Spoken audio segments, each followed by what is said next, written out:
เราdừng let's go ต่อគ្នាของaiបងប្អូននេះមកហូបឆ្ងាញ់ចាអត់ចេះញ៉ាំបន្លែទេអីគៀមបងប្អូនមកហូបនេះហើយអ្នកខ្លះចង់ញ៉ាំអត់សូវមានកន្លែងគេលក់អីណាឥឡូវចង់ញ៉ាំបាន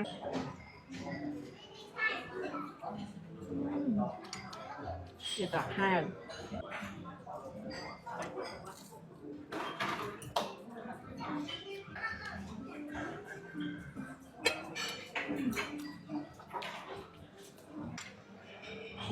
អូចាកុំភ្លេចមកញ៉ាំមួយខ្ញុំ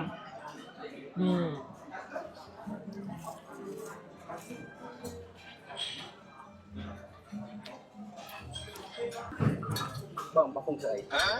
ញ៉ាំទៀតកុំឲ្យធាត់ព្រោះអីមនុស្សចូលចិត្តញ៉ាំដល់ពេលអញ្ចឹងញ៉ាំច្រើនទៅក៏ឲ្យវាស្គមព្រោះអីអត់ញ៉ាំក៏វាធាត់ដែរកាទៀវផាត់លើអ្នកណាចូលចិត្តគ្រឿងក្នុងអីមកកាទៀវផាត់លើបាយផាត់លើពុកម៉ែបងប្អូនអើយមកញ៉ាំនៅរង review ចំណាញ់ណាពុកម៉ែបងប្អូនបានទាំងម្ហូបឆ្ងាញ់ហើយបានទាំងត្រីងទៀតអ្នកណាចង់ញ៉ែគ្នាចង់មកអង្គុយផឹករីឡាក់អីនេះមកតែរង review គាត់ភាគច្រើនអានេះបុគ្គលិកក៏មើលពណ៌ស្អាតតែបោះតកែព្រោះអីតកែស្អីក៏អត់ចេះផឹកទេចេះផឹកតែដូងក្លុកហើយដូងក្លុក best seller ប្រចាំហាងហ្មងអ្នកណាមកក៏ញៀនដែរនិយាយរួមមានត្រីងគ្រប់ប្រភេទហើយពេលថ្ងៃគឺមាន promotion ពិសេសទៀតញ៉ាំម្ហូបគេត្រីងគេបញ្ចុះ 50% សម្រាប់ម៉ោង2ដូចជាម៉ោង2ដល់ម៉ោង5ចាប់ពុកម៉ែបងប្អូនឥឡូវយើងទៅញ៉ាំអាហារពេលព្រឹកទាំងអស់គ្នានៅណា Rendezvous Cafe and Eatery ហើយសំខាន់មិនមានតែអាហារពេលព្រឹកទេណាមានទាំងព្រឹកទាំងថ្ងៃទាំងល្ងាចពុកម៉ែបងប្អូនឲ្យម្ហូបឆ្ងាញ់ឥឡូវមកញ៉ាំទាំងអស់គ្នាតាម៉ែបងប្អូនមក Rendezvous និយាយរួមអាហារពេលព្រឹកក៏ដឹងញ៉ាំអីដែរវាច្រើនមុខពេកហ៎បើដងញ៉ាំពើហើយបាយមាន់ហើយណាំឥឡូវមានបាយប្រាក់លើទៀតមានបាយទៀតខ្វាយទៀតអូអ្នកណាគ្រៀនផ្លាយអីមក Rendezvous គឺត្រូវអីមានមីតងយ៉ាំទៀតមានកាទៀវមានបាយសាច់មាន់សាច់ជ្រូកសំខាន់ពើពិសេសទៀតមិនដែរថ្ងៃនេះចង់ញ៉ាំនេះយកនេះសាច់គោប្រទះដាច់និងនំប៉័ងពុកម៉ែបងប្អូនអើយមកញ៉ាំនៅ Rendezvous ចំណាញ់ណាពុកម៉ែបងប្អូនបានទាំងម្ហូបឆ្ងាញ់ហើយបានទាំងត្រីងទៀតអ្នកណាចង់ញ៉ែគ្នាចង់មកអង្គុយផឹករីឡាក់អីនេះមកតែ Rendezvous គាត់ភាគច្រើនអានេះបុគ្គលិកក៏មើលពណ៌ស្អាតតែបោះតកែព្រោះអីតកែស្អីក៏អត់ចេះផឹកទេចេះផឹកតែដូងក្លុកហើយដូងក្លុក best seller ប្រចាំហាងហ្មងអ្នកណាមកក៏ញៀនដែរនិយាយរួមមានត្រីងគ្រប់ប្រភេទហើយពេលថ្ងៃគឺមាន promotion ពិសេសទៀតញ៉ាំម្ហូបគេត្រីងគេបញ្ចុះ 50% សម្រាប់ម៉ោង2ដូចជាម៉ោង2ដល់ម៉ោង5ឥឡូវយើង let's go ទាំងអស់គ្នាของaiបងប្អូននេះមកហូបឆ្ងាញ់ចាអត់ចេះញ៉ាំបន្លែទេអីគៀមម៉ែបងប្អូនមកហូបនេះហើយអ្នកខ្លះចង់ញ៉ាំអត់សូវមានកន្លែងគេលក់អីណាឥឡូវចង់ញ៉ាំបានហើយសំខាន់នេះមានត្រីខមានអីទៀតឥឡូវយើងទៅហើយសំខាន់នំប៉័ងធ្វើខ្លួនឯងទៀតអូយជាតិហ្មង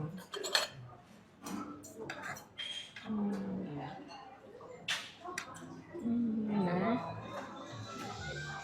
អូ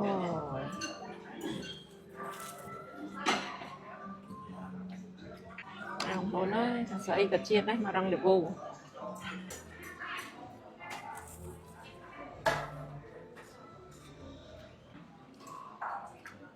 មក Rendezvous និយាយរួម review អត់ចេះអស់មុខម្ហូបទេម្ហូបច្រើនហើយឆ្ងាញ់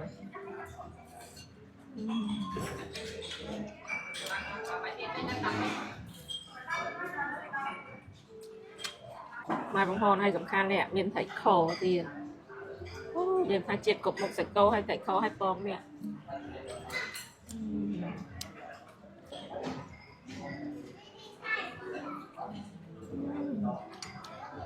ជាតហាង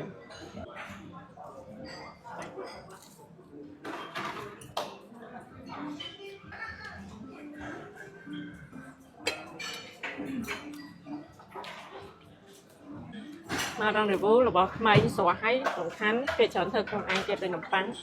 គឺអត់ទៅទិញពីគេកអីធ្វើថ្មីស្រស់រាល់ថ្ងៃហ្មងពុកម៉ែបងប្អូនមកដល់ជក់ចិត្តហើយព្រោះយើងឆ្ងាញ់កប់ហើយសារចង់ review ទេចាំមិនញ៉ាំគ្រប់មុខតាមធម្មតាមកដល់ល្វីងមុខអត់ដឹងញ៉ាំអីវាឆ្ងាញ់ពេកបងប្អូនចាកុំភ្លេចមកញ៉ាំមួយខ្ញុំ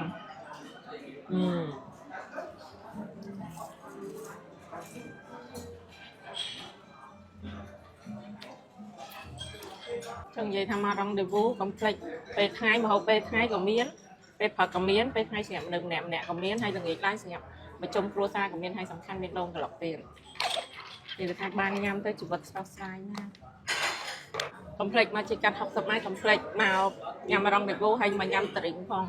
តានីមកឆ្ងាញ់ដកចិត្តអត់រួចទេបងពុំស្អីញ៉ាំទៀតកុំឲ្យធាត់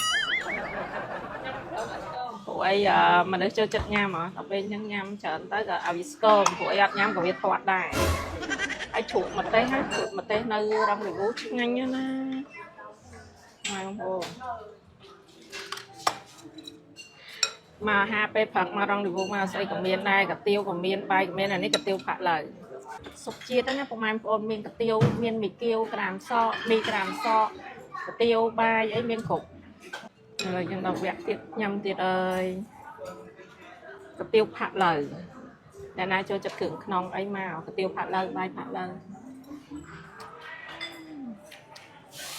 ឆប់ម្អមឆ្ងាញ់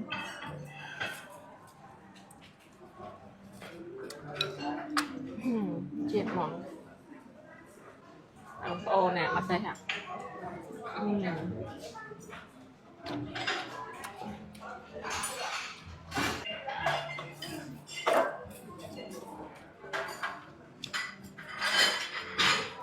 ចាប់បងម៉ែបងប្អូនកុំភ្លេចមកសាកទាំងអស់គ្នាទីតាំងស្រួលរកខ្លាំងមែនតើនៅផ្លូវ60ម៉ែត្រចុះមកចាឃើញស្តុបអ្នកផ្សិតដែរចាតែ500ម៉ែត្រទេមកដល់ហាងហើយហាងរងដេវូហ្នឹងនៅក្នុងផ្សារពិធីអាហារ60ម៉ែត្រតែម្ដងណាពុកម៉ែបងប្អូនបើអ្នកមកលេងផ្សារដឹងហើយចឹងពុកម៉ែបងប្អូនមកហូបឆ្ងាញ់ហើយអាណាម៉ៃហើយទ្រីង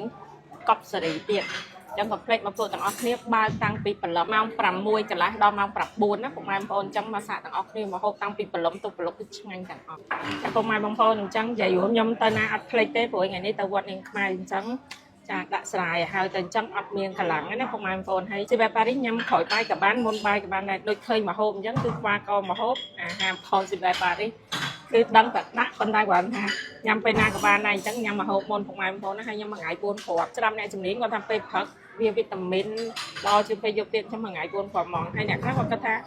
ញ៉ាំច្រើនណាស់ពុកម៉ែបងប្អូននេះមិនមែនជាប្រភេទថ្នាំពេទ្យទេនេះគ្រាន់តែប្រភេទជាប្រភេទអាហារបំពន់ជំនួយកម្លាំងស្មារនឹងបន្លែណាពុកម៉ែបងប្អូនចាំពុកម៉ែបងប្អូនអ្នកដែលគាត់ខ្សោយអត់សូវមានកម្លាំងកាហាយពុកម៉ែបងប្អូនណាចាងាកទាំងថកដើរអត់បានឆ្ងាយវិលមកជិះក្បាលក៏ខ្ចោយជាប្រចាំធីងធំស្គមរិញរៃអត់សូវមានកម្លាំងកាហាយពុកម៉ែបងប្អូនណាចាឬមួយក៏ stress គេញ៉ាំលក់កាពះពវៀនចុកចោលរងប់ប្រហោកាហាយរលាកកាពះរលាកពវៀនដាំរៃដល់20 30ឆ្នាំពុកម៉ែបងប្អូនណាឃើញមកទេឃើញគ្រឿងផ្អាប់ឃើញវាជួយឃើញបន្លែឆៃឃើញអីញ៉ាំអត់បានពុកម៉ែបងប្អូនដាក់តាស៊ីបែបប៉ារីហតានីមានកម្លាំងហើយកាពះពវៀនពុកម៉ែបងប្អូនរឹងមាំហើយចង់ញ៉ាំអីក៏បានដែរវាជួយទាំងកាពះពវៀនវាជួយដោះស្រាយទាំងបញ្ហាឬដុំបាតគឺលេខ1តែម្ដងណាចាខាងវាជួយបញ្ហាស្រៈដៃស្រៈជើងរលាកប្រភេទធ្ងន់ធ្ងរចាប់ដៃចាប់ជើងជិះក្នុងជិះចង្កេះជិះចាំងជិះចាយហើយសំខាន់វាជួយកាត់បន្ថយជាតិខ្លាញ់ជាអាស៊ីតហើយជួយដោះស្រាយបញ្ហាទឹកនោមផ្អែមលើសឈាមរោគស្ត្រីមករដូវមិនទៀងទាត់ឈឺពោះមករដូវរាំងរដូវរក្សាស្បួនលាន់មាត់ធំកិនហើយនឹងបញ្ហាដុំគិចគឺខ្លាញ់គិចទឹកនេះគឺល្អខ្លាំងបំផុតណាចំពោះម៉ែបងប្អូនសាក់ទាំងអស់គ្នាហើយពីយ៉ាងគេសួរថាអត់មនុស្សពេជ្រប្រើអត់ក្មេងអីប្រើបានអត់ប្រហែលបងប្អូនក្មេងចាប់ពីអាយុ6ឆ្នាំទៅប្រើបានហើយនឹងស្ត្រីមានផ្ទៃពោះប្រើបានណាបងប្អូននៅលើប្រអប់គេមានដាក់ទៀមចំពោះម៉ែបងប្អូនប្រើបានដោយទំនុកចិត្តព្រោះផលិតផលស៊ីវ៉ែប៉ារីយើងមានលក់នៅក្នុងហ្វាម៉ាស៊ីប្រទេសបារាំងដែរចំពោះម៉ែបងប្អូនបាច់ភ័យបាច់បារម្ភទេហើយហាងនានានៅប្រទេសបារាំងគឺគេទទួលលក់ដែរចំពោះម៉ែបងប្អូនប្រើបានដោយសុវត្ថិភាពហើយវាអត់កង់ជាមួយនឹងថ្នាំពេទ្យអត់មានកង់ជាមួយនឹងជំងឺហើយនឹងការវះកាត់ណាមួយទេចាវះកាត់ឲ្យផ្លឹបដាក់ផ្លឹបតែម្ដងជាមួយមុនវះកាត់និយាយរួមឲ្យតែមួយថ្ងៃ4គ្រាប់ដើម្បីថែសុខភាពណាពុកម៉ែបងប្អូនចាញ៉ាំទាំងអស់គ្នា